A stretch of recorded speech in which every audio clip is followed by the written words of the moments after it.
কিয়ামতের আগে আমার উম্মতের জন্য একের পরে এক ফিতনা আসবে। আল কাঈদু ফিহা খায়রুম মিনাল কাঈম। ওই জামানায় আমার উম্মতের যারা বসে থাকবে তারা তাদের চাইতে উত্তম যারা দাঁড়িয়ে থাকবে।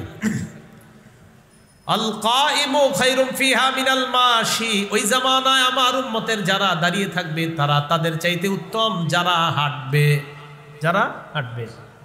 ওয়াল মাশি খায়রুম ফিহা মিনাস সাঈ। ওই জামানায় আমার উম্মতের যারা হাঁটবে তারা তাদের চাইতে জামি যারা দৌড়ায়। যারা বসে থাকবে তারা নিরাপদ তাদের চাইতে যারা দাঁড়িয়ে থাকবে। যারা দাঁড়িয়ে থাকবে তারা নিরাপদ তাদের চাইতে যারা হাঁটবে। যারা হাঁটবে তারা নিরাপদ তাদের চাইতে যারা দৌড়াবে, যারা দৌড়াবে। গুরুত্বপূর্ণ একটা কথা শোনেন এই হাদিসের শেষে। এটা বুখারীতেও আছে, মুসলিমেও আছে, আবু দাউদ শরীফে আছে। রাসূল বলেন মাইয়ুশরিফ লাহা। ফিতনা যে এইভাবে দেখতে চাইবে, কি বললাম ফিতনা মানে রাসূল বুঝাইতে চায় ফিতনা এড়িয়ে চলা ভালো। কেউ যদি ফিতনা দেখতে যায়, উকি মেরেও ফিতনার দিকে তাকায়, তাস্তাশরিফু, ফিতনা তাকে গ্রাস করে ফেলবে। ফিতনার দিকে তাকাইলে ফিতনা তাকে ধরে ফেলবে। এই হাদিস দ্বারা কি বোঝা যায় বলেন তো? ফিতনা এড়িয়ে চলা ভালো। বলেন সবাই, ফিতনা এড়িয়ে চলা ভালো। বিষয়টা কেমন দেখেন, আমাদের এই বর্তমান যুগের অবস্থা, দুইজন কথা কাটাকাটি করতেছে, আপনি গেছেন, আরেকজন গেছে, 10 জন 20 জন 30 জন হয়ে গেছে। ঘটনাচক্রে একটা অঘটন ঘটে গেছে। আসলে আপনি এই জায়গায় এমনি দাঁড়ায় রয়েছেন, আপনি কিচ্ছু না এই জায়গায়, আপনি এই অপরাধের মধ্যেও শামিল না, অথচ দেখা যাচ্ছে সামনে একটা বিচার হবে বড়, ওই বিচারের মধ্যে আপনিও আসামি। ফিতনা কি লেগে গেছেন, আপনি কি বুঝে যাইতে? মাইয়ুশরিফ লাহা। রাসূল বলছে ফিতনায় যে উকি মেরে তাকায়।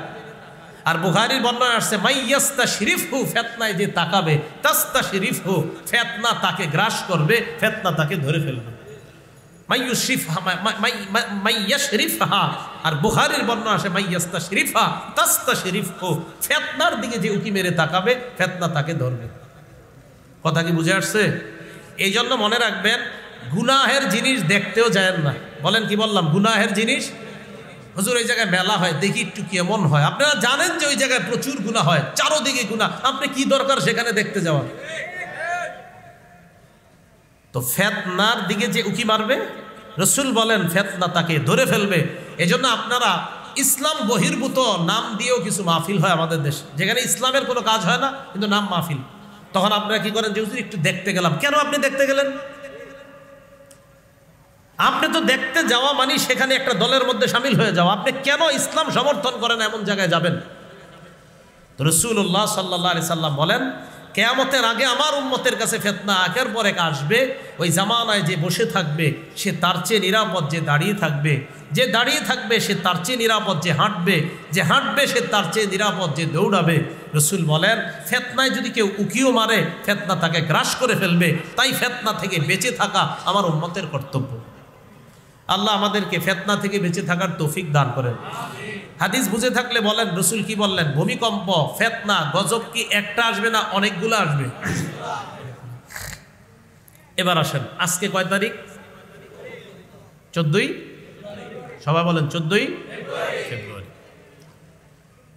ফিতনা যে আসবে, এই ফিতনার মধ্যে সবচেয়ে ক্ষতিকর ফিতনা কোনটা? না 14ই ফেব্রুয়ারি আমি কইছি। ফিতনার মধ্যে সবচেয়ে কি ফিতনা? ক্ষতিকর ফিতনা। বুখারী শরীফের 5096 নাম্বার হাদিসে রাসূল বলে দিয়েছেন যে আমার উম্মতের জন্য সবচেয়ে ক্ষতিকর ফিতনা কোনটা। আবার আপনাদেরকে বলি, বলেন ফিতনা একটা আসবে না অনেকগুলা? এই অনেকগুলার মাঝে পুরুষের জন্য সবচেয়ে ক্ষতিকর ফিতনা কোনটা? রাসূল সাল্লাল্লাহু আলাইহি সাল্লাম বলেন, ক্বালা রাসূলুল্লাহ সাল্লাল্লাহু আলাইহি ওয়াসাল্লাম, নবীজি বলেন মা তারাকতু বাদি ফিতনাতান আদাররা আলা রিজালি মিনান নিসা। নবীজি বলেন আমি দুনিয়া থেকে চলে যাওয়ার পর পুরুষের জন্য নারীর চাইতে অধিক ক্ষতিকর ফিতনা আর কোনো কিছু রেখে যাই নাই। তাহলে পুরুষের জন্য সবচেয়ে ক্ষতিকর ফিতনা। দেখেন আমাদের মা বোনরা অনেক সম্মানিত, মা হিসাবে সম্মানিত, বোন হিসাবে সম্মানিত, বিবি হিসাবে সম্মানিতা, তারা স্ত্রী হিসাবে সম্মানিতা, কন্যা হিসাবে সম্মানিতা। কখন? যখন তারা ইসলামের গণ্ডির মধ্যে থাকবে তখন সম্মানিত, কিন্তু ইসলামের গণ্ডির বাহিরে যখন যাবে তখন তারা পুরুষের জন্য সবচেয়ে ভয়ঙ্কর ফিতনা। কথা বুঝে আসছে? রাসূলুল্লাহ সাল্লাল্লাহু আলাইহি সাল্লাম বলেন, আমি দুনিয়া থেকে বিদায় নেওয়ার পর পুরুষের জন্য সবচেয়ে ক্ষতিকর যে ফিতনা রেখে গিয়েছে এটা নারীর ফিতনা। বলেন কার ফিতনা? এই ফিতনাটাকে শয়তান আজকে 14 ফেব্রুয়ারি সবচেয়ে হাতিয়ার হিসাবে ব্যবহার করেছে। আল্লাহ হেফাজত করুন। মুসলিম শরীফের হাদিস, ক্বালা রাসূলুল্লাহ সাল্লাল্লাহু আলাইহি ওয়াসাল্লাম, নবীজি বলেন, ইন্নাদ দুনিয়া হুলওয়াতুন খাদিরা ওয়া ইন্নাল্লাহা মুস্তাখলিফুকুম ফিহা। নবীজি বলেন, দুনিয়া সুমিষ্ট, দুনিয়াটা উজ্জ্বল চকচক করে, দেখতে খুব সুন্দর, দুনিয়ার এমন কিছু বিষয় হবে। এই দুনিয়াটা সুমিষ্ট, খাদিরাতুন সবুজ শ্যামল, সুজলা সুফলা, ওয়া ইন্নাল্লাহা মুস্তাখলিফুকুম ফিহা। দুনিয়াতে আমি তোমাদেরকে প্রতিনিধি বানাইলাম। আল্লাহ দুনিয়াতে আমাদেরকে প্রতিনিধি বানিয়েছেন। কথাগুলো বুঝবেন। দুনিয়াটা সবুজ শ্যামল সুমিষ্ট, এই সবুজ শ্যামল পৃথিবীতে আমাদেরকে প্রতিনিধি বানিয়েছেন কে? আল্লাহ। কেন বানিয়েছেন? আপনারা এই বাংলাটা আমারে জিজ্ঞাসা করেন, বলেন কেন বানিয়েছেন, আমারে বলেন। রাসূল বলেন, ফায়ানজুরু কাইফা তা'মালুন, আল্লাহ দেখবে তোমরা কেমন আমল করো। আবার বলছি, বলেন তো, দুনিয়াটা সুজলা সুফলা শ্যামল, সবুজ শ্যামল সুমিষ্ট, এই দুনিয়াতে আল্লাহ আমাদেরকে প্রতিনিধি বানিয়েছেন। এবার বলেন তো কেন বানিয়েছেন? আল্লাহ দেখবে আমরা কেমন আমল করি। কেন বানিয়েছেন? আল্লাহ দেখবে আমরা। এবার রাসূল আমাদেরকে সতর্ক করে দেয়, শোনো আমার উম্মত, আল্লাহ কিন্তু দেখতেছে কি আমল করো। আমি তোমাকে সতর্ক করে যাচ্ছি, ফাত্তাকুদ দুনিয়া, দুনিয়ার ফিতনা থেকে বেঁচে থাকবা। আল্লাহ কিন্তু দেখবে দুনিয়ার ফিতনায় তুমি পড়ো কিনা। কি বলতেছে? নবীজি আমাদেরকে জানিয়ে দিলেন, আমার উম্মত, আল্লাহ তোমাদেরকে প্রতিনিধি বানিয়েছেন, আল্লাহ দেখবে তোমরা কেমন আমল করো। ফাত্তাকুদ দুনিয়া, দুনিয়ার ফিতনা থেকে বাঁচো। ওয়াত্তাকুন নিসা, নবী বলেন নারীর ফিতনা থেকে বাঁচো। দুনিয়ার ফিতনা আর নারীর ফিতনা। আচ্ছা একটু ভাবেন তো হাদিসটা। রাসূল বললেন দুনিয়াটা সবুজ শ্যামল, দুনিয়াটা সুজলা সুফলা, দুনিয়াটা সুমিষ্ট, এখানে আল্লাহ তোমাদেরকে প্রতিনিধি বানিয়েছেন। আমার উম্মত শোনো, আল্লাহ দেখবে তোমরা কেমন আমল করো। সাথে সাথে সতর্ক করে দিচ্ছে, আমার উম্মত দুনিয়ার ফিতনা থেকে বাঁচো, নারীর ফিতনা থেকে বাঁচো। কেন? কারণ আল্লাহ কিন্তু দেখছে কি করছো। এরপর রাসূল সাল্লাল্লাহু আলাইহি সাল্লাম দলিল হিসাবে একটা জাতি নারীদের ফিতনার কারণে ধ্বংস হয়ে গিয়েছে, দলিল হিসাবে আমাদেরকে রাসূল শোনায়া দিলেন, ফাইন্না আউওয়ালা ফিতনাতি বানি ইসরাঈলা কানাত ফিন নিসা। নবীজি বলেন, বনি ইসরাইল সম্প্রদায়ের মাঝে সর্বপ্রথম যেই ফিতনাটা হয় সেই ফিতনা হলো নারীর ফিতনা। বলেন কার ফিতনা? নারীর ফিতনা। এজন্য তিরমিজি শরীফের 1173 নম্বর হাদিসে আসছে, ক্বালা রাসূলুল্লাহ সাল্লাল্লাহু আলাইহি ওয়াসাল্লাম, নবীজি বলেন, আল মারআতু আওরাতুন, নারী হলো ঢেকে রাখার জিনিস, নারী ঢাকনায় থাকার জিনিস, নারী পর্দায় থাকার জিনিস। ফাইদা খারাজাত ইস্তাশরাফাহা শাইতান, এই নারী যখন পর্দা ছাড়া ঢাকনা ছাড়া বের হয়, শয়তান এই নারীকে পুরুষের সামনে মোহনীয় রূপে উপস্থাপন করে দেয়। এই জন্য রাসূল বললেন দুনিয়ার ফিতনা, নারীর ফিতনা থেকে তোমরা বেঁচে থাকো। তাহলে আবার আগের কথা আসেন, অনেক ফিতনা আসবে, একের পরে এক ফিতনা আসবে। সবচেয়ে ভয়ঙ্কর ফিতনা পুরুষের জন্য কোনটা? রাসূল বলছে এর থেকে বেঁচে থাকো। আল্লাহ আমাদেরকে হেফাজত করেন। তাহলে ইদা জুলজিলাতিল আরদু জিলজালাহা গেল, ভূমিকম্পে দুনিয়া ধ্বংস হবে। এর আগে অনেক ফিতনা হবে, অনেক ভূমিকম্প হবে। কোন ফিতনাগুলো ভয়ঙ্কর সেটাও সংক্ষিপ্তভাবে বললাম। ভূমিকম্পের মাধ্যমে যখন কিয়ামত ঘটে যাবে, তারপর কি হবে? ওয়া আখরাজাতিল আরদু আসকালাহা, এই জমিন তার পেটে যারা আছে তাদেরকে বের করে দিবে। মরণ যারা আছে, মরাদেরকে বের করে দিবে। আল কতমা ফিহা মিনাল মাউতা, যত মৃতরা আছে এই মরাদেরকে জমিন বের করে দিবে। তাহলে বলেন তো, জমিনের পেটে যারা আছে কিয়ামত হয়ে গেলে জমিন কি করবে? বের করে দিবে। বের করে দিবে আরো কি কি? স্বর্ণ রূপার যেই খাজানাগুলো আছে এগুলো বের করে দিবে। তিরমিজি শরীফের 2208 নম্বর হাদিসের বর্ণনা, ক্বালা রাসূলুল্লাহ সাল্লাল্লাহু আলাইহি ওয়াসাল্লাম, নবীজি বলেন তাকিউল আরদু আফলাজা কাবিদিহা আমসাল আল উস্তানি মিনাজ যাহাবি ওয়াল ফিদ্দা। পৃথিবী কিয়ামতের ময়দানে কি করবে জানো তোমরা? এই পৃথিবী স্বর্ণ রূপার স্তূপের মতো বমি করে স্বর্ণ রূপাকে ফেলে দিবে। যা স্বর্ণ রূপার স্তূপ ফেলে দিবে। এই স্বর্ণ রূপার সামনে 3 শ্রেণীর মানুষ আসবে। কয় শ্রেণী? 1 নাম্বার চোর, 2 নাম্বার হত্যাকারী, 3 নাম্বার আত্মীয়তার সম্পর্ক রক্ষাকারী। কার সামনে আসবে? ওই স্বর্ণরূপা। বলেন তো স্বর্ণরূপাগুলা কি? বলেন পৃথিবীর ভূমি, জমিনের ভূমি। আচ্ছা বমি কি আমরা কেউ পছন্দ করি? কারো কি বমি পছন্দ হয়? জিনার আওয়াজ 2-3 জনে, মানে অন্যরা পছন্দ করেন। আরে বমি কারো পছন্দ নাকি? এই জিনা প্রথম বললেন না, খান নাকি অনেকে? এটা মানে জিনা জিনা মানে মনে অনেকের পছন্দ। আরে জমিন স্বর্ণ রূপারে বমি কইরা ফেলে দিছে। বমি ভালো জিনিস না খারাপ এটা বলেন? এই চোর স্বর্ণ রূপার সামনে আসবে। আসার পর চোর বলবে ফি মিস্তি হাজা কুতিয়া দিয়াদি, ছি ছি এই বমির কারণে আমার হাত কাটা হলো। চোর আইসা বলবে আমি এই স্বর্ণ রূপা চুরি করতে গেলাম, মানুষ ধরে আমার হাত কেটে দিছে, আমি এই বমি চুরি করতে গিয়ে হাত কাটলাম। চোর আফসোস করবে। হত্যাকারী স্বর্ণ রূপার সামনে গিয়ে বলবে ফি হাজা কতালতু, এই স্বর্ণ রূপার কারণে কত মানুষ আমি হত্যা করলাম, কত মানুষ আমি মার্ডার করলাম, এই স্বর্ণ রূপার এই বমির কারণে আমি মানুষ মারলাম।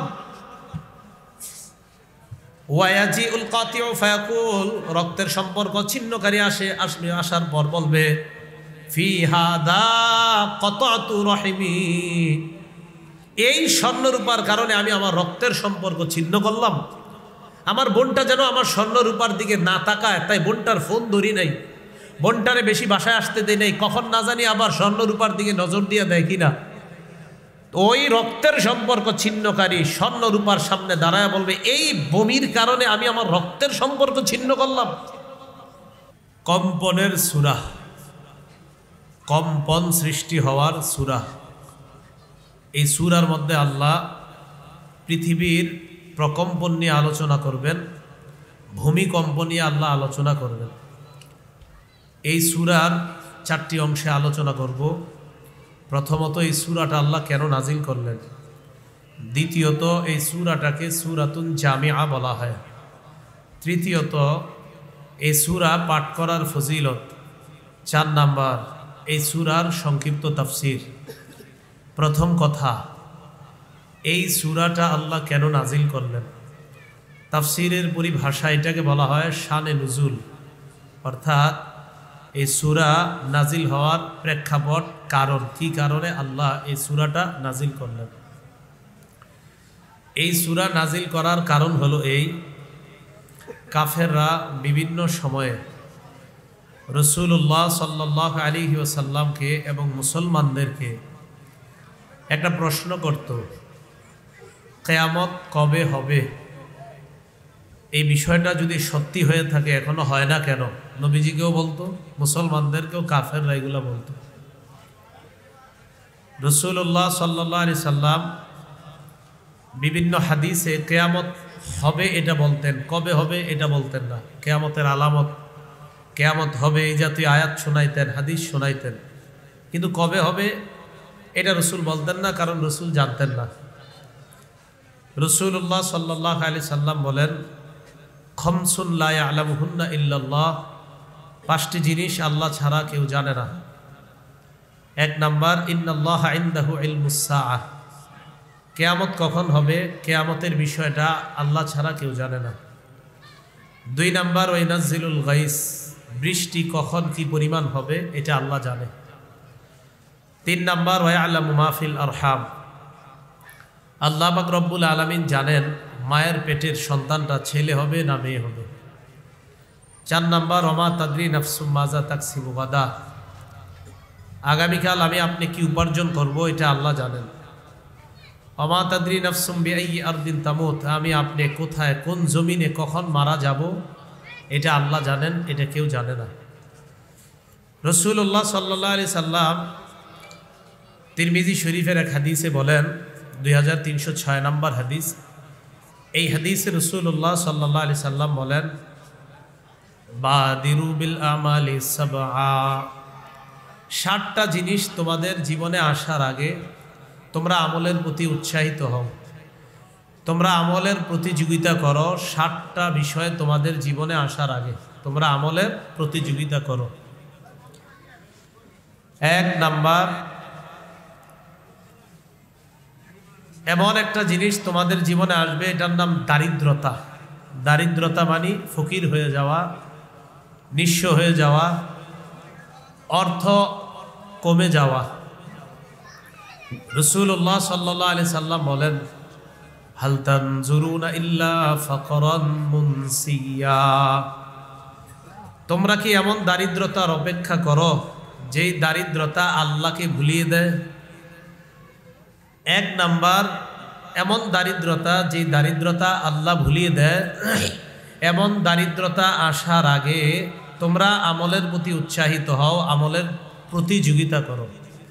তাহলে যেই দারিদ্রতা আল্লাহ ভুলিয়ে দেয়, এমন দারিদ্রতা আসার আগে আমল করার জন্য রাসূল আমাদেরকে বললেন। 2 নাম্বার, আও গিনান মুতগিয়া, এমন ধনী হয়ে যাওয়া, যেই ধনী হওয়া তোমাকে ধর্ম ত্যাগী বানায় দেয়, ধর্মদ্রোহী বানায় দেয়। এমন ধনী হওয়ার আগে, যেই ধনী তোমাকে ধর্ম ত্যাগী বানায়, এমন ধনী হওয়ার আগে তুমি আমলের প্রতিযোগিতা করো। এটা হলো 2 নাম্বার।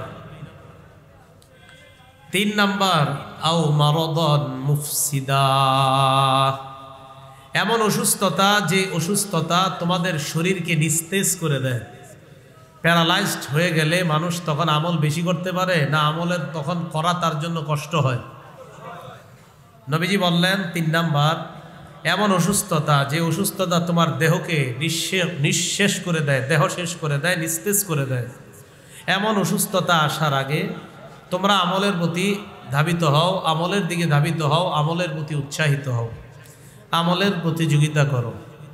4 নাম্বার, আও হারামান মুফান্নিদা, এমন বার্ধক্য হওয়া যেই বার্ধক্য হওয়াটা মুফান্নিদা, জ্ঞান বুদ্ধি কমায় দেয়। মানুষের জ্ঞান বুদ্ধি যখন লোপ পেয়ে যায়, তখন মানুষ আর আগের মতো ইবাদত করতে পারে না। নবীজি বলেন, জ্ঞান বুদ্ধি লোপ পেয়ে যায় যেই বয়স হইলে, এই বয়স তোমার হওয়ার আগে তুমি আমলের প্রতি উৎসাহিত হও, আমলের প্রতিযোগিতা করো, আমলের দিকে ধাবিত হও। 5 নাম্বার, আও মাউতান মুজহিজা, এমন মরণ যেই মরণ হঠাৎ উপস্থিত হয়ে যায়। কিয়ামতের এটা একটা আলামত, মরণ হঠাৎ এসে যাওয়া। মরণ হঠাৎ এসে যাওয়া এটা কিয়ামতের আলামত। তো এমন মরণ যেই মরণ হঠাৎ এসে যাবে তোমার কাছে, এমন মরণের আগে আমলের প্রতি উৎসাহিত হও, আমলের দিকে ধাবিত হও। 6 নাম্বার, আবিদ দাজ্জাল ফাশাররু গায়বিন ইউনতাযারু, দাজ্জাল আসার আগে আমলের প্রতিযোগিতা করো। দাজ্জাল এমন একটা প্রাণী, অনুপস্থিত যারা আছে তাদের মাঝে সবচেয়ে নিকৃষ্ট, যাদের অপেক্ষা করছি আমরা। মানুষ দাজ্জালের অপেক্ষমান অনুপস্থিত সবচেয়ে নিকৃষ্ট জিনিসের নাম হলো দাজ্জাল। অনুপস্থিত যেই বিষয়গুলো আছে, যে প্রাণী আছে, এর মধ্যে অনুপস্থিত যাদের অপেক্ষা করছি আমরা, এর মধ্যে একটার নাম হলো দাজ্জাল। এই দাজ্জাল সবচেয়ে নিকৃষ্ট। এই দাজ্জাল আসার আগে তোমরা আমলের প্রতিযোগিতা করো। 7 নাম্বার, আবিসসাআতা ফাসসাআতু আদহা ওয়া আমার, কিয়ামতের আগে তোমরা আমলের প্রতিযোগিতা করো। কিয়ামতটা হলো বিভীষিকাময়, অধিক ভয়ঙ্কর এবং অধিক তিতা, খুব কষ্টকর, অধিক ভয়ঙ্কর। তো নবীজি এইভাবে কিয়ামতের কথা যখন বলতেন, কাফেররা বলতো কিয়ামত কবে হবে? ক্বালা রাসূলুল্লাহ সাল্লাল্লাহু আলাইহি ওয়াসাল্লাম, বুইসতু আনা ওয়াসসাআতু কাহাতাইন, নবীজি বলেন, আমি এবং কিয়ামত আমার এই 2 আঙ্গুলের মতো এইভাবে আবির্ভূত হয়েছি, মানে আমার পরে কিয়ামতটা আর বেশি বাকি নাই, খুব স্বল্প সময় বাকি। এগুলা শুনে কাফেররা বলতো কিয়ামতটা কবে হবে? এগুলা শুনে কাফেররা বলতো কিয়ামত কবে হবে? রাসূলুল্লাহ সাল্লাল্লাহু আলাইহি সাল্লাম বলেন, তোমরা কিয়ামতের আগে কিছু বিষয় গণনা করে রাখবা, আলামত হিসাবে। এর মধ্যে মাউতি, আমার মরণ, আমি দুনিয়া থেকে বিদায় নেওয়াটা, এটা কিয়ামতের আলামত। ওয়া ফাতহু বাইতুল মুকাদ্দাস, বাইতুল মুকাদ্দাস বিজয় হওয়া, এটা কিয়ামতের আলামত। এগুলা যখন ঘটবে তোমরা অপেক্ষা করবা যে কিয়ামতের আর বেশি দিন বাকি নাই। এগুলা শুনে কাফেররা বলতো, আপনি খালি কোন কিয়ামতের কথা। মুসলমানদেরকে বলতো, মুসলমান তোমরা বলো কিয়ামতের কথা। ইয়াসআলু আইয়ানা ইয়াউমুল কিয়ামাহ, প্রশ্ন করতো কিয়ামতটা কবে হবে। ওয়া ইয়াকুলুনা মাতা হাদাল ওয়াদু ইন কুনতুম সাদিকিন, তারা প্রশ্ন করতো তোমরা যদি সত্যবাদী হও তাহলে তোমরা বলো কিয়ামত কবে হবে। তাদের এই প্রশ্নের প্রেক্ষিতে আল্লাহ সূরা জিলজাল নাজিল করলেন। আল্লাহ বলেন, ইদা জুলজিলাতিল আরদু জিলজালাহা, যখন প্রচণ্ড কম্পনে জমিন প্রকম্পিত হবে, যখন প্রচণ্ড কম্পনে জমিন প্রকম্পিত হবে, সেদিন দেখবা পুরা দুনিয়া ধ্বংস হয়ে যাবে, সেদিন কিয়ামত ঘটে যাবে, তখন তোমরা বুঝতে পারবা কিয়ামত আছে না নাই। তাহলে জমিন যেদিন কাঁপতে থাকবে প্রচণ্ড, মানে যেদিন কিয়ামত হবে, জমিনের নিচে উপরে যা আছে সব নিয়ে ধ্বংস হয়ে যাবে, সেদিন কিয়ামত ঘটেই যাবে। আল্লাহ এই প্রেক্ষিতে আয়াতটা নাজিল করলেন যে সেদিন দেখবা সব ঘটে গেছে আর তোমরা সব কিয়ামতের ময়দানে দাঁড়িয়ে যাবা। এটা হলো এই সূরা নাজিলের প্রেক্ষাপট। বেঈমানরা কয় কবে হবে কিয়ামত, আল্লাহ জানায়া দিলেন যেমন ভূমিকম্পে পুরা দুনিয়া ধ্বংস হবে সেদিনই কিয়ামত হয়ে যাবে। 2 নাম্বার কথা, এই সূরাকে সূরাতুন জামিআ বলা হয়। এমন একটা সূরা যেই সূরাটা দুনিয়া আখিরাতের সব বিষয়গুলা সংক্ষিপ্তভাবে এই সূরার মধ্যে আল্লাহ একত্রিত করে দিয়েছেন। এক সাহাবী রাসূলুল্লাহ সাল্লাল্লাহু আলাইহি সাল্লামের কাছে আসলেন। আবু দাউদ শরীফের বর্ণনা 1399 নম্বর হাদিস। হাদিসের বর্ণনাকারী সাহাবী আব্দুল্লাহ ইবনে আমর রাদিয়াল্লাহু তাআলা তিনি বলেন, আতা রাজুলুন রাসূলুল্লাহি সাল্লাল্লাহু আলাইহি ওয়াসাল্লাম, এক ব্যক্তি আল্লাহ রাসূল সাল্লাল্লাহু আলাইহি সাল্লামের কাছে আসলেন। আসার পর বললেন, ফাকালা আকরিনি ইয়া রাসূলুল্লাহ,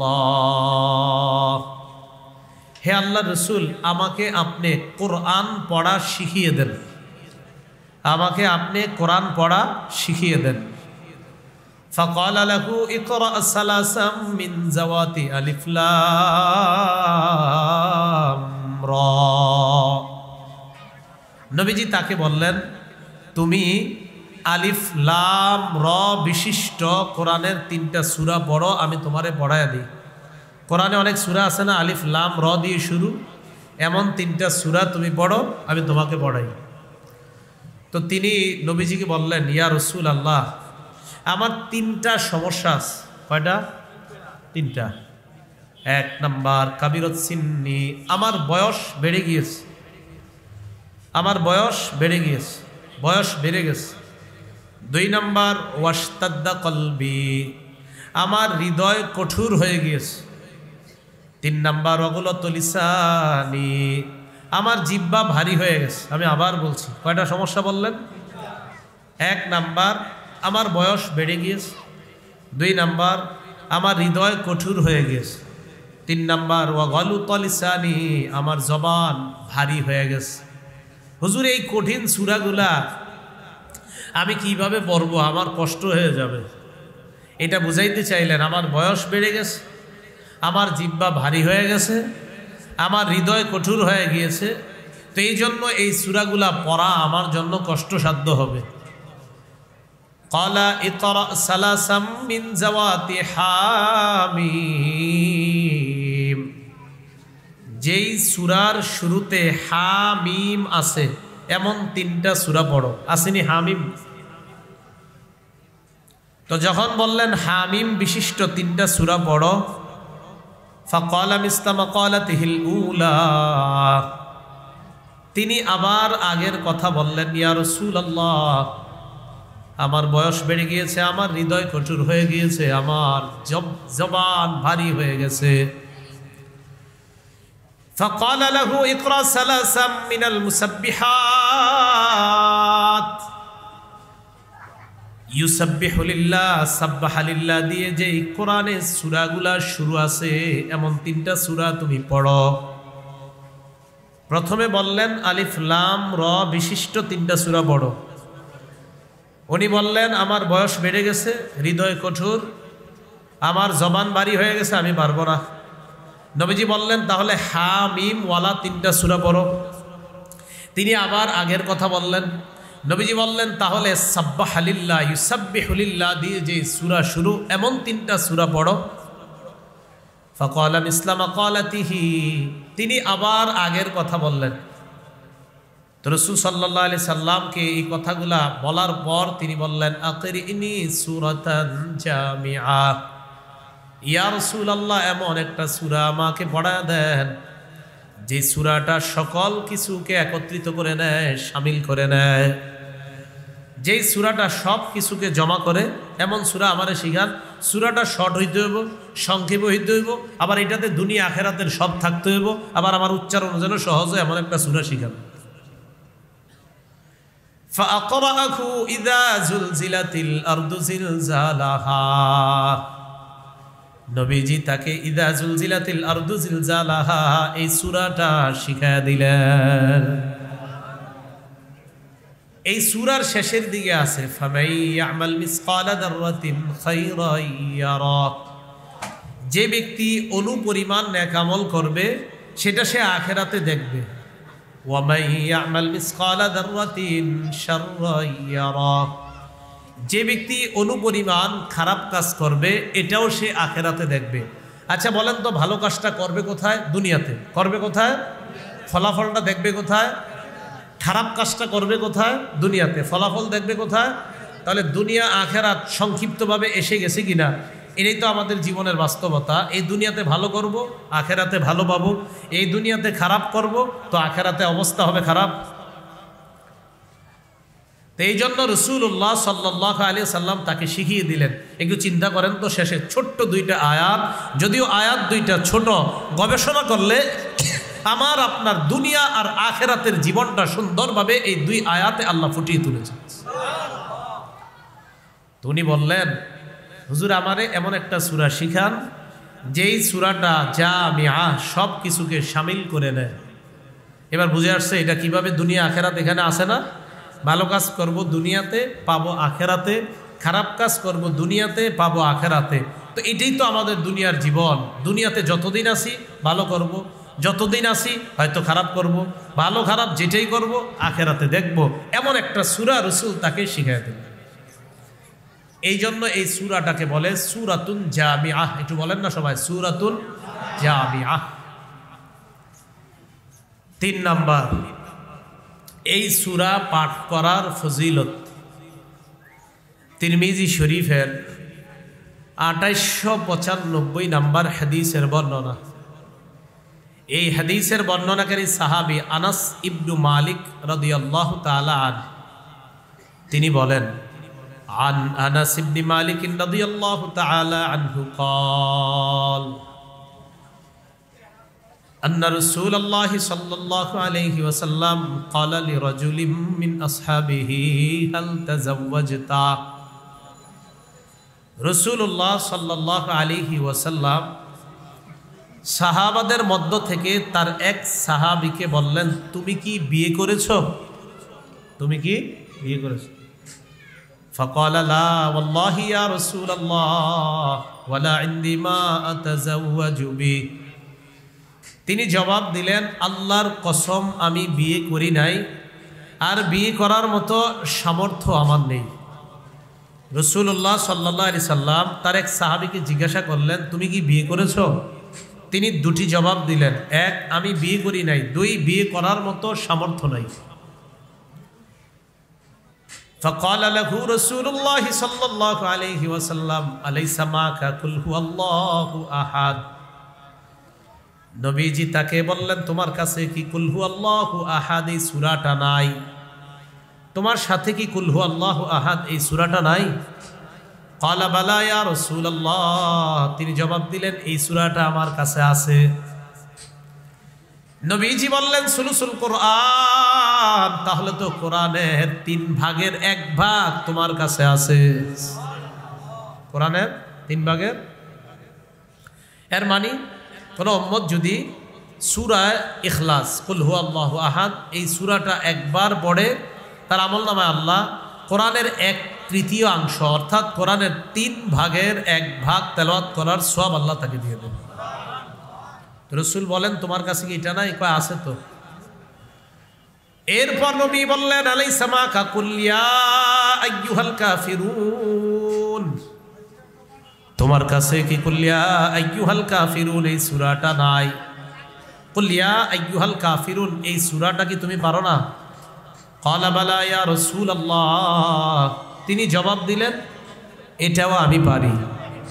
নবীজি বললেন রুবুল কোরআন, তাহলে তো কোরআনের 4 ভাগের 1 ভাগ তোমার কাছে আছে।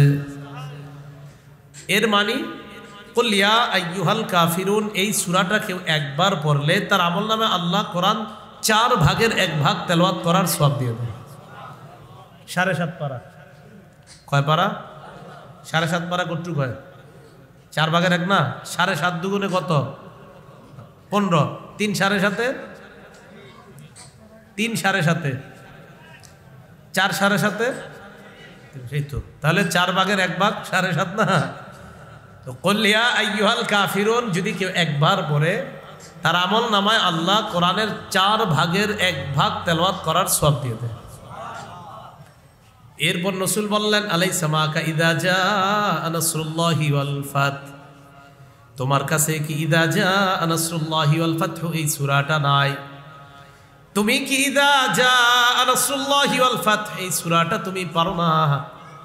তিনি জবাব দিলেন এই সূরাটাও আমি পারি। নবী বললেন রুবুল কোরআন এই সূরাটাও যদি একবার তেলাওয়াত করে, ইযা জাআ নাসরুল্লাহি ওয়াল ফাত একবার যদি কেউ তেলাওয়াত করে তার আমলনামায়ও আল্লাহ কোরআনের 4 ভাগের 1 ভাগ তেলাওয়াতের সওয়াব দিয়ে দেয়। শেষের দিকে আল্লাহ রাসূল বললেন আলাইসা মাকা ইযা যুলজিলাতিল আরদু জিলজালাহা, তোমার কাছে কি ইযা যুলজিলাতিল আরদু জিলজালাহা এই সূরাটা নাই? এটা কি তুমি পারো না? সাহাবী জবাব দিলেন বালা ইয়া রাসূলুল্লাহ ইযা যুলজিলাতিল আরদু জিলজালাহা এটাও আমি পারি। নবীজি বললেন ইযা যুলজিলাতিল আরদু জিলজালাহা কেউ যদি একবার পড়ে তার আমলনামায় আল্লাহ কোরআন 4 ভাগের 1 ভাগ তেলাওয়াতের সওয়াব দিয়ে দেয়। তাহলে এই হাদিস থেকে জানলাম ইযা যুলজিলাতিল আরদু জিলজালাহা একবার যদি কেউ পড়ে আল্লাহ তার আমলনামায় কোরআন 4 ভাগের 1 ভাগ তেলাওয়াতের সওয়াব আল্লাহ তাকে দিয়ে দেয়। তিরমিজি শরীফের যে হাদিসটা আপনাদেরকে শোনাইলাম এই হাদিসের চাইতে আরো শক্তিশালী সনদে, সনদ মানি হাদিস যারা বর্ণনা করেছেন তাদের বর্ণনাটা আরো বেশি শক্তিশালী। আগে যে হাদিসটা বললাম এটার চাইতে এই মাত্র যে হাদিসটা আপনাদেরকে শোনাইলাম এই হাদিসটা তিরমিজি শরীফের 2895 নম্বর হাদিস। এখন যে হাদিসটা শোনাবো এটা হলো তিরমিজি শরীফের 2893। তাহলে কয়টা হাদিস ব্যবধান? 2টা। এই 2 হাদিস আগে 2893 নম্বর হাদিসের বর্ণনা। এই হাদিসের বর্ণনাকারী আনাস ইবনে মালিক। মন দিয়ে শোনেন হাদিসটা। সূরা ইখলাস বা কুল হুয়াল্লাহ সূরা একবার পড়লে কয় পারা কোরআন তেলাওয়াতের সওয়াব?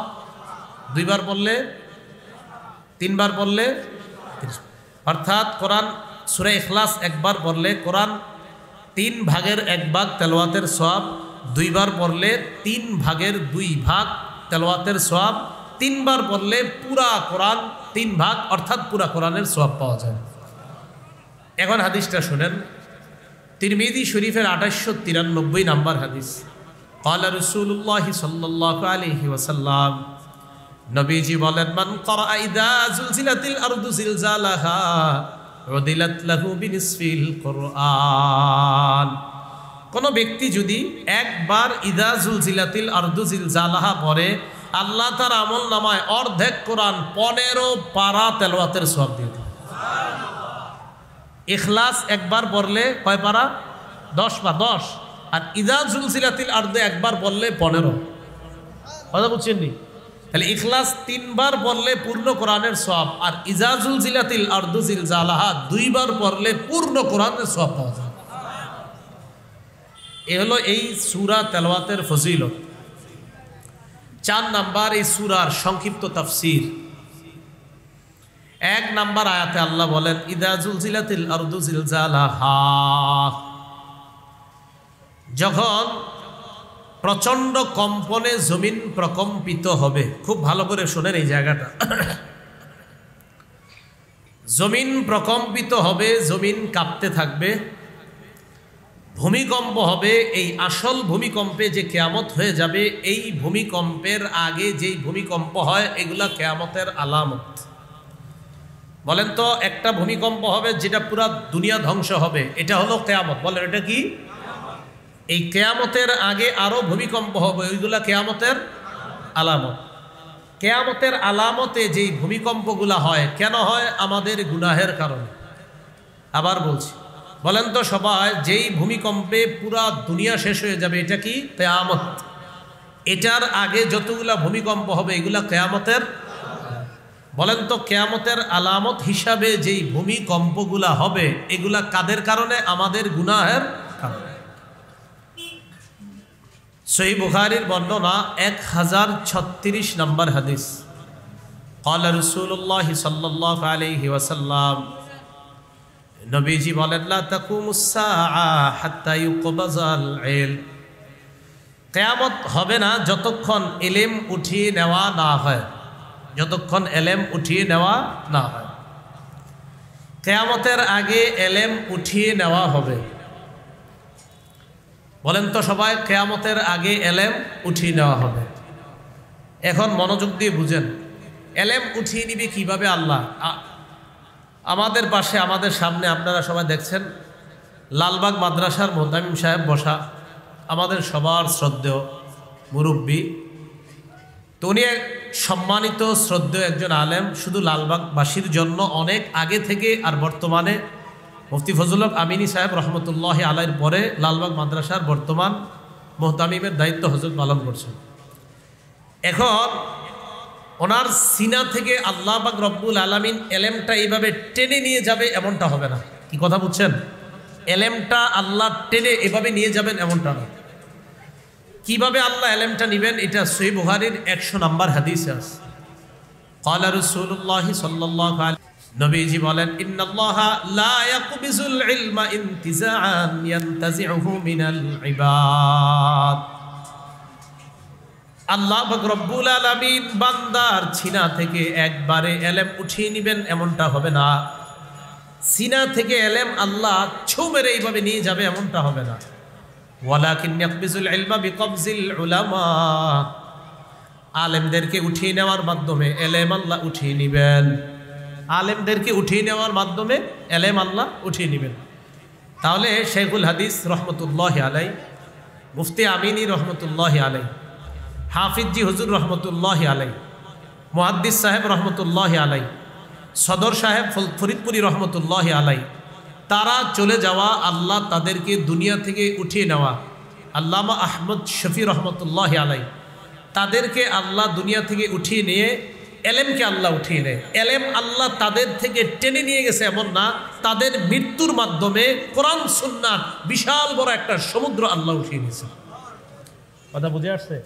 তাহলে বলেন তো সবাই, বুঝে থাকলে এলেম কি আল্লাহ এইভাবে সিনা থেকে টান দিয়ে নিয়ে নিবে না আলেমকে উঠিয়ে নিবে? উঠিয়ে নিবে। তো রাসূলুল্লাহ সাল্লাল্লাহু আলাইহি সাল্লাম বলেন হাত্তা ইযা লাম ইবকি আলিমান ইত্তাখাযা আন-নাস রুউসান জুখালা, এমন একটা অবস্থা হবে দুনিয়ার, মানুষ আলেম তালাশ করে পাবে না, মানুষ আলেম তালাশ করে পাবে না। মানুষ জাহেলদেরকে নেতা বানাবে। বলেন, ধর্মীয় নেতা বানাবে কাদেরকে? জাহেলদের। এই মঞ্চের মধ্যে জাহেলদেরকে মানুষ বসিয়ে দিবে। বসানোর পর ফাস্তাফতাও, জনগণ তাদের কাছে ফতুয়া জানতে চাইবে। কি জানতে চাইবে? ফতুয়া। ফাফতাও বিগয়রি ইলমিন, তারাও এলেম সারা ফতুয়া দিয়ে দিবে। কোনো মাসালা বলবে না যে আমি জানি না, সব উত্তর একের পর এক দিতে থাকবে। ফাদল্লু আদল্লু, নিজেরা পথভ্রষ্ট হবে, অন্যদেরকে পথভ্রষ্ট করবে। এজন্য আপনারা জায়গায় জায়গায় মাসালা বেশি জিজ্ঞাসা না করে ফতুয়া বিভাগ থেকে বড় বড় ফতুয়াগুলা জানার চেষ্টা করবেন। যেখানে সেখানে আপনারা ফতুয়া জিজ্ঞাসা করেন। এটা না করে ফতুয়া বিভাগে ফতুয়া জিজ্ঞাসা করবেন, তখন ফতুয়ার মান, ফতুয়ার গুরুত্ব বেড়ে যাবে, এর মাথায় রাখবেন। ফতুয়া একটা পবিত্র বিধান। বলেন ফতুয়া কি বিধান? কারণ আল্লাহ ফতুয়া দেয়। বলেন কে ফতুয়া দেয়? আল্লাহ পাক রব্বুল আলামিন বলেন ইস্তাফতুনা, হে নবী আপনার কাছে মানুষ ফতুয়া জানতে চায়। কুল, আপনি বলেন আল্লাহু ইফতিকুম, আল্লাহ তোমাদেরকে ফতুয়া দেয়। ফতুয়া দেয় কে? তাহলে ফতুয়ার বিধানটা কি, এটা কি ছোট বিধান না অনেক গুরুত্বপূর্ণ বিধান? যেখানে আল্লাহ ফতুয়া দেয় তার মানে যে কেউ ফতুয়া দিয়ে দিবে এমনটা হবে না। ফতুয়া দিতে, ফতুয়া দেওয়ার যোগ্যতা অর্জন করতে হবে, তারপর ফতুয়া দিতে হবে। এটা একটা পবিত্র বিধান। রাসূলুল্লাহ সাল্লাল্লাহু আলাইহি সাল্লাম বলেন কিয়ামতের আগে এলেম উঠিয়ে নেওয়া হবে, এটা এক নাম্বার। এরপর বলেন ওয়াতাকসুরাজ জালাজিল, ভূমিকম্প অনেক হবে। বলেন তো ভূমিকম্প কি হবে? অনেকগুলো ভূমিকম্প হবে, একের পর এক ভূমিকম্প হতে থাকবে। ওয়াতাকসুরাজ জালাজিল, ভূমিকম্প হবে। তাহলে এই ভূমিকম্প যে হবে অনেকগুলা, এগুলা কি বলেন তো কিয়ামতের আলামত। ওয়াতাকসুরাল ফিতান, ফিতনা হবে, অনেক ফিতনা হবে। বলেন সবাই কি ফিতনা হবে? অনেক ফিতনা হবে। কেমন ফিতনা হবে? মুসলিম শরীফের এক হাদিসে রাসূলুল্লাহ সাল্লাল্লাহু আলাইহি সাল্লাম বলেন সাতাকুনু ফিতানুন, কিয়ামতের আগে আমার উম্মতের জন্য একের পরে এক ফিতনা আসবে। আল কাঈদু ফিহা খায়রুম মিনাল কাঈম, ওই জামানায় আমার উম্মতের যারা বসে থাকবে তারা তাদের চাইতে উত্তম যারা দাঁড়িয়ে থাকবে। আল কাঈমু খায়রুম ফিহা মিনাল মাশি, ওই জামানায় আমার উম্মতের যারা দাঁড়িয়ে থাকবে তারা তাদের চাইতে উত্তম যারা হাঁটবে, যারা হাঁটবে। ওয়াল মাশি খায়রুম ফিহা মিনাস সাঈ, ওই জামানায় আমার উম্মতের যারা হাঁটবে তারা তাদের চাইতে জামি যারা দৌড়ায়। যারা বসে থাকবে তারা নিরাপদ তাদের চাইতে যারা দাঁড়িয়ে থাকবে, যারা দাঁড়িয়ে থাকবে তারা নিরাপদ তাদের চাইতে যারা হাঁটবে, যারা হাঁটবে তারা নিরাপদ তাদের চাইতে যারা দৌড়াবে, যারা দৌড়াবে। গুরুত্বপূর্ণ একটা কথা শোনেন এই হাদিসের শেষে, এটা বুখারীতেও আছে, মুসলিমেও আছে, আবু দাউদ শরীফে আছে। রাসূল বলেন মাইয়ুশরিফ লাহা, ফিতনা যে এইভাবে দেখতে চাইবে। কি বললাম? ফিতনা মানে রাসূল বুঝাইতে চায় ফিতনা এড়িয়ে চলা ভালো। কেউ যদি ফিতনা দেখতে যায়, উকি মেরেও ফিতনার দিকে তাকায়, তাস্তাশরিফু, ফিতনা তাকে গ্রাস করে ফেলবে। ফিতনার দিকে তাকাইলে ফিতনা তাকে ধরে ফেলবে। এই হাদিস দ্বারা কি বোঝা যায় বলেন তো? ফিতনা এড়িয়ে চলা ভালো। বলেন সবাই ফিতনা এড়িয়ে চলা ভালো। বিষয়টা কেমন দেখেন, আমাদের এই বর্তমান যুগের অবস্থা, দুইজন কথা কাটাকাটি করতেছে, আপনি গেছেন, আরেকজন গেছে, 10 জন 20 জন 30 জন হয়ে গেছে। ঘটনাচক্রে একটা অঘটন ঘটে গেছে। আসলে আপনি এই জায়গায় এমনি দাঁড়ায় রয়েছেন, আপনি কিচ্ছু না এই জায়গায়, আপনি এই অপরাধের মধ্যেও শামিল না, অথচ দেখা যাচ্ছে সামনে একটা বিচার হবে বড়, ওই বিচারের মধ্যে আপনিও আসামি। ফিতনা কি লেগে গেছেন, আপনি কি বুঝতে চাইতে? মাইয়ুশরিফ লাহা, রাসূল বলছে ফিতনায় যে উকি মেরে তাকায়। আর বুখারীর বর্ণনা আসছে মাইয়াস্তাশরিফহু, ফিতনায় যে তাকাবে, তাস্তাশরিফহু, ফিতনা তাকে গ্রাস করবে, ফিতনা তাকে ধরে ফেলবে। মাইয়াশরিফহা, আর বুখারীর বর্ণনা আসে মাইয়াস্তাশরিফহা তাস্তাশরিফহু, ফিতনার দিকে যে উকি মেরে তাকাবে, ফিতনা তাকে ধরবে। কথা কি বুঝে আসছে? এই জন্য মনে রাখবেন, গুনাহের জিনিস দেখতেও যায় না। বলেন কি বললাম? গুনাহের জিনিস। হুজুর এই জায়গায় মেলা হয়, দেখি একটু কেমন হয়। আপনারা জানেন যে ওই জায়গায় প্রচুর গুনাহ হয়, চারোদিকে গুনাহ, আপনি কি দরকার সেখানে দেখতে যাওয়ার? তো ফিতনার দিকে যে উকি মারবে, রাসূল বলেন ফিতনা তাকে ধরে ফেলবে। এজন্য আপনারা ইসলাম বহির্ভূত নাম দিয়েও কিছু মাহফিল হয় আমাদের দেশে, যেখানে ইসলামের কোনো কাজ হয় না কিন্তু নাম মাহফিল। তখন আপনারা কি করেন? যে হুজুর একটু দেখতে গেলাম। কেন আপনি দেখতে গেলেন? আপনি তো দেখতে যাওয়া মানে সেখানে একটা দলের মধ্যে শামিল হয়ে যাওয়া। আপনি কেন ইসলাম সমর্থন করেন এমন জায়গায় যাবেন? তো রাসূলুল্লাহ সাল্লাল্লাহু আলাইহি সাল্লাম বলেন কিয়ামতের আগে আমার উম্মতের কাছে ফিতনা একের পর এক আসবে। ওই জামানায় যে বসে থাকবে সে তার চেয়ে নিরাপদ যে দাঁড়িয়ে থাকবে, যে দাঁড়িয়ে থাকবে সে তার চেয়ে নিরাপদ যে হাঁটবে, যে হাঁটবে সে তার চেয়ে নিরাপদ যে দৌড়াবে। রাসূল বলেন ফিতনায় যদি কেউ উকিও মারে, ফিতনা তাকে গ্রাস করে ফেলবে। তাই ফিতনা থেকে বেঁচে থাকা আমার উম্মতের কর্তব্য। আল্লাহ আমাদেরকে ফিতনা থেকে বেঁচে থাকার তৌফিক দান করেন। হাদিস বুঝে থাকলে বলেন রসুল কি বললেন? ভূমিকম্প, ফিতনা, গজব কি একটা আসবে না অনেকগুলো আসবে? এবার আসেন, আজকে কয় তারিখ? 14ই, সবাই বলেন 14ই ফেব্রুয়ারি। ফিতনা যে আসবে, এই ফিতনার মধ্যে সবচেয়ে ক্ষতিকর ফিতনা কোনটা? না, 14ই ফেব্রুয়ারি আমি কইছি। ফিতনার মধ্যে সবচেয়ে কি ফিতনা? ক্ষতিকর ফিতনা। বুখারী শরীফের 5096 নাম্বার হাদিসে রাসূল বলে দিয়েছেন যে আমার উম্মতের জন্য সবচেয়ে ক্ষতিকর ফিতনা কোনটা। আবার আপনাদেরকে বলি, বলেন ফিতনা একটা আসবে না অনেকগুলা? এই অনেকগুলার মাঝে পুরুষের জন্য সবচেয়ে ক্ষতিকর ফিতনা কোনটা? রাসূল সাল্লাল্লাহু আলাইহি সাল্লাম বলেন, ক্বালা রাসূলুল্লাহ সাল্লাল্লাহু আলাইহি ওয়াসাল্লাম, নবীজি বলেন, মা তারাকতু বাদি ফিতনাতান আদাররু আলা রিজালি মিনান নিসা। নবীজি বলেন, আমি দুনিয়া থেকে চলে যাওয়ার পর পুরুষের জন্য নারীর চাইতে অধিক ক্ষতিকর ফিতনা আর কোনো কিছু রেখে যাই নাই। তাহলে পুরুষের জন্য সবচেয়ে ক্ষতিকর ফিতনা। দেখেন আমাদের মা বোনরা অনেক সম্মানিত, মা হিসাবে সম্মানিত, বোন হিসাবে সম্মানিত, বিবি হিসাবে সম্মানিতা, তারা স্ত্রী হিসাবে সম্মানিতা, কন্যা হিসাবে সম্মানিতা। কখন? যখন তারা ইসলামের গণ্ডির মধ্যে থাকবে তখন সম্মানিত, কিন্তু ইসলামের গণ্ডির বাহিরে যখন যাবে তখন তারা পুরুষের জন্য সবচেয়ে ভয়ঙ্কর ফিতনা। কথা বুঝে আসছে? তো রাসূলুল্লাহ সাল্লাল্লাহু আলাইহি সাল্লাম বলেন, আমি দুনিয়া থেকে বিদায় নেওয়ার পর পুরুষের জন্য সবচেয়ে ক্ষতিকর যে ফিতনা রেখে গিয়েছে এটা নারীর ফিতনা। বলেন কার ফিতনা?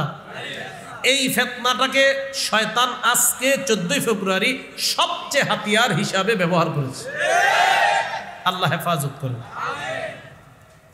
মুসলিম শরীফের হাদিস, ক্বালা রাসূলুল্লাহ সাল্লাল্লাহু আলাইহি ওয়াসাল্লাম, নবীজি বলেন, ইন্নাদ দুনিয়া হুলওয়াতুন খাদিরা ওয়া ইন্নাল্লাহা মুস্তাখলিফুকুম ফিহা। নবীজি বলেন, দুনিয়া সুমিষ্ট, দুনিয়াটা উজ্জ্বল চকচক করে, দেখতে খুব সুন্দর, দুনিয়ার এমন কিছু বিষয় হবে। এই দুনিয়াটা সুমিষ্ট, খাদিরাতুন, সবুজ শ্যামল, সুজলা সুফলা, ওয়া ইন্নাল্লাহা মুস্তাখলিফুকুম ফিহা। দুনিয়াতে আমি তোমাদেরকে প্রতিনিধি বানাইলাম। আল্লাহ দুনিয়াতে আমাদেরকে প্রতিনিধি বানিয়েছেন। কথাগুলো বুঝবেন। দুনিয়াটা সবুজ শ্যামল সুমিষ্ট, এই সবুজ শ্যামল পৃথিবীতে আমাদেরকে প্রতিনিধি বানিয়েছেন কে? আল্লাহ। কেন বানিয়েছেন? আপনারা এই বাংলাটা আমারে জিজ্ঞাসা করেন, বলেন কেন বানিয়েছেন আমারে বলেন। রাসূল বলেন, ফায়ানজুরু কাইফা তা'মালুন, আল্লাহ দেখবে তোমরা কেমন আমল করো। আবার বলছি, বলেন তো, দুনিয়াটা সুজলা সুফলা শ্যামল, সবুজ শ্যামল সুমিষ্ট, এই দুনিয়াতে আল্লাহ আমাদেরকে প্রতিনিধি বানিয়েছেন। এবার বলেন তো কেন বানিয়েছেন? আল্লাহ দেখবে আমরা কেমন আমল করি। কেন বানিয়েছেন? আল্লাহ দেখবে আমরা। এবার রাসূল আমাদেরকে সতর্ক করে দেয়, শোনো আমার উম্মত, আল্লাহ কিন্তু দেখতেছে কি আমল করো। আমি তোমাকে সতর্ক করে যাচ্ছি, ফাত্তাকুদ দুনিয়া, দুনিয়ার ফিতনা থেকে বেঁচে থাকবা। আল্লাহ কিন্তু দেখবে দুনিয়ার ফিতনায় তুমি পড়ো কিনা। কি বলতেছে? নবীজি আমাদেরকে জানিয়ে দিলেন, আমার উম্মত, আল্লাহ তোমাদেরকে প্রতিনিধি বানিয়েছেন, আল্লাহ দেখবে তোমরা কেমন আমল করো। ফাত্তাকুদ দুনিয়া, দুনিয়ার ফিতনা থেকে বাঁচো। ওয়াত্তাকুন নিসা, নবী বলেন নারীর ফিতনা থেকে বাঁচো। দুনিয়ার ফিতনা আর নারীর ফিতনা। আচ্ছা একটু ভাবেন তো হাদিসটা। রাসূল বললেন দুনিয়াটা সবুজ শ্যামল, দুনিয়াটা সুজলা সুফলা, দুনিয়াটা সুমিষ্ট, এখানে আল্লাহ তোমাদেরকে প্রতিনিধি বানিয়েছেন। আমার উম্মত শোনো, আল্লাহ দেখবে তোমরা কেমন আমল করো। সাথে সাথে সতর্ক করে দিচ্ছে, আমার উম্মত দুনিয়ার ফিতনা থেকে বাঁচো, নারীর ফিতনা থেকে বাঁচো। কেন? কারণ আল্লাহ কিন্তু দেখছে কি করছো। এরপর রাসূল সাল্লাল্লাহু আলাইহি সাল্লাম দলিল হিসাবে, একটা জাতি নারীদের ফিতনার কারণে ধ্বংস হয়ে গিয়েছে, দলিল হিসাবে আমাদেরকে রাসূল শোনায়া দিলেন, ফাইন্না আউওয়ালা ফিতনাতি বানি ইসরাঈল কানাত ফিন নিসা। নবীজি বলেন, বনি ইসরাইল সম্প্রদায়ের মাঝে সর্বপ্রথম যেই ফিতনাটা হয় সেই ফিতনা হলো নারীর ফিতনা। বলেন কার ফিতনা? নারীর ফিতনা। এজন্য তিরমিজি শরীফের 1173 নম্বর হাদিসে আসছে, ক্বালা রাসূলুল্লাহ সাল্লাল্লাহু আলাইহি ওয়াসাল্লাম, নবীজি বলেন, আল মারআতু আওরাতুন, নারী হলো ঢেকে রাখার জিনিস, নারী ঢাকনায় থাকার জিনিস, নারী পর্দায় থাকার জিনিস। ফাইদা খারাজাত ইস্তাশরাফাহা শাইতান, এই নারী যখন পর্দা ছাড়া ঢাকনা ছাড়া বের হয়, শয়তান এই নারীকে পুরুষের সামনে মোহনীয় রূপে উপস্থাপন করে দেয়। এই জন্য রসুল বললেন দুনিয়ার ফিতনা, নারীর ফিতনা থেকে তোমরা বেঁচে থাকো। তাহলে আবার আগের কথা আসেন, অনেক ফিতনা আসবে, একের পরে এক ফিতনা আসবে। সবচেয়ে ভয়ঙ্কর ফিতনা পুরুষের জন্য কোনটা? রসুল বলছে এর থেকে বেঁচে থাকো। আল্লাহ আমাদেরকে হেফাজত করেন। তাহলে ইদা জুলজিলাতিল আরদু জিলজালাহা গেল, ভূমিকম্পে দুনিয়া ধ্বংস হবে। এর আগে অনেক ফিতনা হবে, অনেক ভূমিকম্প হবে। কোন ফিতনাগুলো ভয়ঙ্কর সেটাও সংক্ষিপ্তভাবে বললাম। ভূমিকম্পের মাধ্যমে যখন কিয়ামত ঘটে যাবে, তারপর কি হবে? ওয়া আখরাজাতিল আরদু আসকালাহা, এই জমিন তার পেটে যারা আছে তাদেরকে বের করে দিবে। মরণ যারা আছে, মরাদেরকে বের করে দিবে। আল কতমা ফিহা মিনাল মাউতা, যত মৃতরা আছে এই মরাদেরকে জমিন বের করে দিবে। তাহলে বলেন তো, জমিনের পেটে যারা আছে কিয়ামত হয়ে গেলে জমিন কি করবে? বের করে দিবে। বের করে দিবে আরো কি কি?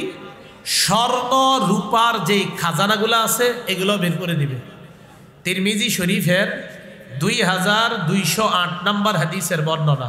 ক্বালা রাসূলুল্লাহ সাল্লাল্লাহু আলাইহি ওয়াসাল্লাম, নবীজি বলেন, তাকিউল আরদু আফলাজা কাবিদিহা আমসাল আল উসতুয়ানি মিনাজ যাহাবি ওয়াল ফিদ্দা, পৃথিবী কিয়ামতের ময়দানে কি করবে জানো তোমরা?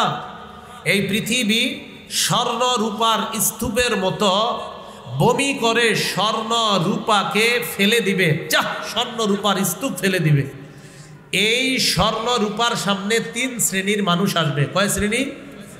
1 নাম্বার চোর, 2 নাম্বার হত্যাকারী, 3 নাম্বার আত্মীয়তার সম্পর্ক রক্ষাকারী। কার সামনে আসবে? ওই স্বর্ণ রূপা। বলেন তো স্বর্ণ রূপাগুলা কি? বলেন পৃথিবীর বমি, জমিনের বমি। আচ্ছা, বমি কি আমরা কেউ পছন্দ করি? কারো কি বমি পছন্দ হয়? জিনার আওয়াজ 2-3 জনে, মানে অন্যরা পছন্দ করেন। আরে বমি কারো পছন্দ নাকি? এই জিনা প্রথম বললেন না, খান নাকি অনেকে? এটা মানে জিনা মানে মনে অনেকের পছন্দ। আরে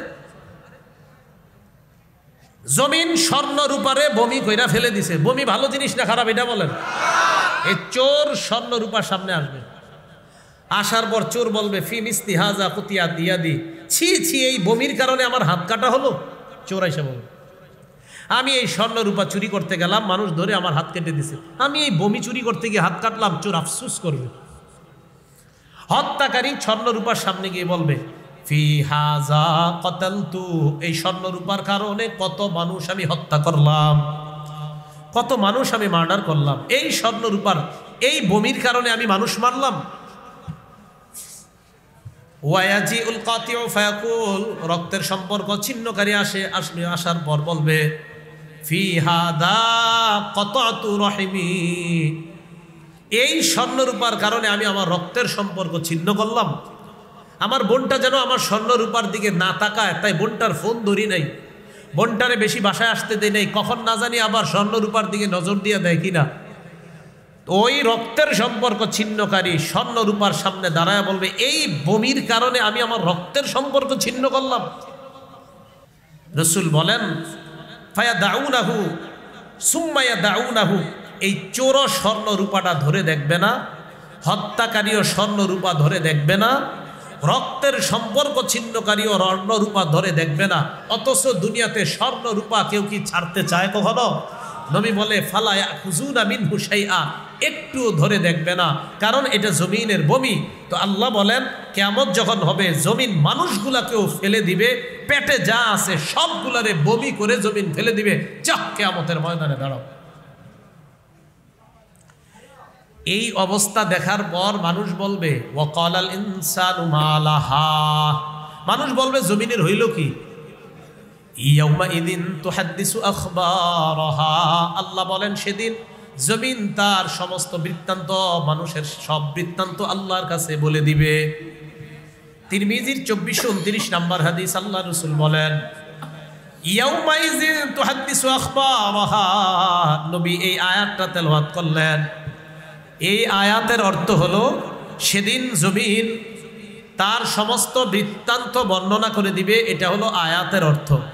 এই আয়াত নবীজি তেলাওয়াত করে বললেন যে তোমরা কি জানো জমিন কি বৃত্তান্ত বলবে? সাহাবারা বলেন আল্লাহ আর তার রসুল ভালো জানে। তখন নবীজি এই কথাটা বলছে, সবাই মনে রেখেন। নবী বলেন আন্তাশহাদা আলা কুল্লি আবদিন ওয়া আমাতিন বিমা আমিলা আলা জহরিহা, নারী পুরুষ এই পৃথিবীর পিঠে, এই পৃথিবীর উপরে কি করেছে না করেছে জমিন সব আল্লাহরে বলে দিবে। আল্লাহরে বলবে আল্লাহ এইগুলা করছে, মাবুদ আমি তোমার কাছে সাক্ষী দিচ্ছি যে জমিনের উপরে আমার উপরে মানুষ এই করছে। তার বলে দিবে আমিলা কাজা ওয়া কাজা ইয়াউমা কাজা ওয়া কাজা, অমুক দিন অমুক সময়ে এই কাজগুলা করেছে আল্লাহ, আমি তোমার কাছে বিচার দিলাম। তো এই কথাটা আল্লাহ পাক রব্বুল আলামিন জানায়া দিলেন যে জমিন সেদিন তার সব বৃত্তান্ত বলে দিবে। ভাই আমি আপনি জমিনের উপর চলছি না, প্রত্যেকটা মুহূর্ত চিন্তা করেন যে সর্বনাশ, আমার ওঠা, আমার বসা, আমার চলন বলন, আমার ডান বাম, জমিন আল্লাহকে সব সাক্ষী দিয়ে বলে দিবে। এইভাবে বলার পর আল্লাহ বলে জানো কেন বলবে? বিআন্না রব্বাকা আওহা লাহা, আপনার রব জমিনকে হুকুম করেছে, তাই ওই জমিন রবকে সব বলে দিবে। ইয়াউমা ইজি ইয়াসদুরুন নাসু আশতাতাল লিয়ারাউ আমালাহুম, চারদিক থেকে বিক্ষিপ্তভাবে মানুষগুলা বের হবে যেন তাদের আমলনামা তাদেরকে দেখিয়ে দেওয়া হয়। ফামাইয়ামাল মিসকালা যাররাতিন খায়রান ইয়ারা, সেদিন যেই ব্যক্তি অনুপরিমাণ নেক আমল করবে এটাও দেখতে পাবে। ওমাইয়া আমাল মিসকালা যাররাতিন শাররান ইয়ারা, যেই ব্যক্তি অনুপরিমাণ খারাপ কাজ করবে এটাও দেখতে পাবে। তাই নবীজি বলেন লা তাহকিরান্না মিনাল মারুফি শাইআ, তোমরা ছোট নেক আমলকে তুচ্ছ মনে করবা না। ওয়ালাউ আন তালকা আখাকা বিওয়াজহিন তালাক, তোমার ভাইয়ের সাথে হাসি মুখে কথা বলবা এটাও তুমি ছোট মনে করবা না। এই যে হাসি মুখে কোনো ভাইয়ের সাথে কথা বললেন এটাও কিয়ামতের ময়দানে আমল নামায় দেখতে পাবেন। কাউকে আপনি এক কাপ চা পান করাইলেন, নিয়ত করে ফেললেন আল্লাহ আপনার খুশি করার জন্য, এই মানুষটারে আমি আপনার জন্য ভালোবাসি, তাই এক কাপ চা পান করাইলাম, এই আমলটাও কিয়ামতের মাঠে আপনি দেখবেন, সওয়াবটা দেখতে পাবেন। আল্লাহ আমাদের সকলকে সূরা জিলজালের যে কথাগুলো বললাম একটু বলতে পারবেন নি সবাই? বলেন তো আসল ভূমিকম্পে কি হয়ে যাবে? কিয়ামত। কিয়ামতের আগে যে ভূমিকম্পগুলো হয় এগুলা কিয়ামতের, বলেন কিয়ামতের আলামত যে ভূমিকম্পগুলো হয় কাদের গুনাহের কারণে? আমাদের। ও আচ্ছা, আমাদের গুনাহের কারণে যে হয় এটার একটা দলিল কি? ইবনে মাজার 4020 নম্বর হাদিস, রাসূল বলেন লা ইয়াশরাবান্না নাসুম মিন উম্মতি আল খামরা, আমার উম্মতের একদল মানুষ মদ পান করবে, ইউসাম্মুনাহা বিগাইরি ইসমিহা, মদ পান করবে অন্য নাম দিয়া, তারা মাদকের নাম দিবে অন্য, মাদক সেবন করবে নাম হবে গাঁজা, মাদক নিবে নাম হবে ইয়াবা, মাদক নিবে নাম হবে ফেন্সিডিল, মাদক হবে নাম হবে হিরোইন, মাদক হবে নাম হবে আফিম, মাদক নিবে নাম হবে কানাডা ড্রাই, মাদকের নাম হবে মাস্তুদ, মাদকের নাম হবে শ্যাম্পেন, মাদকের নাম হবে বিয়ার, বিভিন্ন নামে তারা মদ নিবে। রাসূল সাল্লাল্লাহু আলাইহি সাল্লাম বলেন এইভাবে তারা মাদকের একটা জয় জয়কর অবস্থা হবে। বিভিন্ন রেস্টুরেন্ট, বিভিন্ন রিসোর্ট, বিভিন্ন জায়গায় তারা এইভাবে মদ টানতে থাকবে। ইউজাফু আলা রুউসিহিম বিল কাইনাতি ওয়াল মুগান্নিয়াত, গায়িকা নায়িকারা গানের তালে নাচানাচি করতে থাকবে। নবীজি বলেন এমন অবস্থা যখন হবে ইয়াকসিফুল্লাহু বিহিমুল আরদ, আল্লাহ তাদেরকে সহ জমিনের নিচে ধসিয়ে দিবে, আল্লাহ তাদেরকে দাফন করে দিবে। অনেক দূরে যেতে হবে আমার এখন আবার।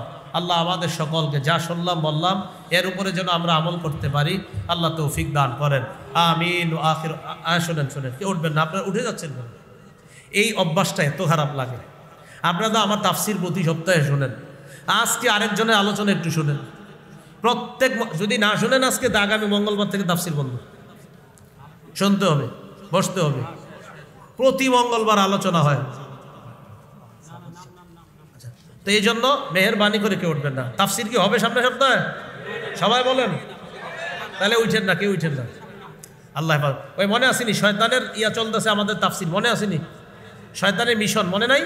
তা আমাদের তাফসির কিন্তু দিলে এই সুন্দর আলোচনা কিন্তু শেষ হয়ে যাবে না হয় যদি উঠে যান, তাহলে ওই আলোচনা চলবে। সূরা বাকারা 83 নম্বর আয়াতের আংশিক আলোচনা হয়েছে আমাদের, যদি পুরো আলোচনা শুনতে চান কেউ উঠবেন না। আল্লাহ আমাদের সকলকে কবুল করেন, আমিন। ওয়া আখিরু দাওয়ানা আলহামদুলিল্লাহি রাব্বিল আলামিন। আসসালামু আলাইকুম ওয়া রাহমাতুল্লাহ। মাশাআল্লাহ, সম্মানিত উপস্থিতি, এত সময় আমরা হযরত মাওলানা মুফতি